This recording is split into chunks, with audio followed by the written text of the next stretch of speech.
ವೀಕ್ಷಕರೇ ನಮಸ್ಕಾರ. B N TV ಕನ್ನಡಗೆ ಸ್ವಾಗತ. ಅಮೆರಿಕದಲ್ಲಿ ಸರ್ಜರಿ ಬಳಿಕ ನಟ ಶಿವರಾಜ್ ಕುಮಾರ್ ಗುಣಮುಖರಾಗಿದ್ದಾರೆ. ಹೀಗಾಗಿ ನಾಳೆ ಅಂದ್ರೆ ವಿಶೇಷವಾಗಿ ಗಣರಾಜ್ಯೋತ್ಸವದ ದಿನದಂದೇ ಬೆಂಗಳೂರಿಗೆ ವಾಪಸ್ ಆಗಲಿದ್ದಾರೆ. ಆಪರೇಷನ್ ಸಕ್ಸಸ್ ಬಳಿಕ ಅಭಿಮಾನಿಗಳು ಸುದ್ದಿಯನ್ನ ಕೇಳಿ ಫುಲ್ ಖುಷಿಯಾಗಿದ್ರು. ಇದೀಗ ಶಿವಣ್ಣನನ್ನ ನೋಡೋದಕ್ಕೆ ಕಾತರದಿಂದ ಕಾಯ್ತಿದ್ದಾರೆ. ಅನಾರೋಗ್ಯದ ಕಾರಣ ಅಮೆರಿಕದಲ್ಲಿನ ಆಸ್ಪತ್ರೆಯಲ್ಲಿ ಶಸ್ತ್ರಚಿಕಿತ್ಸೆಗೆ ದಾಖಲಾಗಿದ್ದ ನಟ ಶಿವರಾಜ್ ಕುಮಾರ್ ಅವರು ಗುಣಮುಖರಾಗಿದ್ದು ನಾಳೆಯೇ ಬೆಂಗಳೂರಿಗೆ ವಾಪಸ್ ಆಗಲಿದ್ದಾರೆ.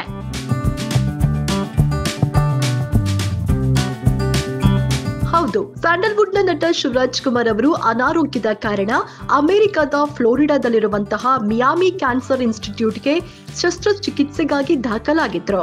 ಅವರಿಗೆ ವೈದ್ಯರು ಶಸ್ತ್ರಚಿಕಿತ್ಸೆ ನಡೆಸಿದ್ರು.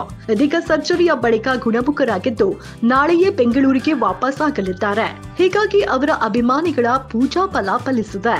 ನಟ ಶಿವರಾಜ್ ಕುಮಾರ್ ಅವರಿಗೆ ವೈದ್ಯರು ಶಸ್ತ್ರಚಿಕಿತ್ಸೆ ನಡೆಸಿದ್ದು ಆ ಬಳಿಕ ಅವರು ಆಸ್ಪತ್ರೆಯಲ್ಲೇ 1 ತಿಂಗಳ ಕಾಲ ವಿಶ್ರಾಂತಿಯನ್ನ ಪಡೆದಿದ್ದಾರೆ.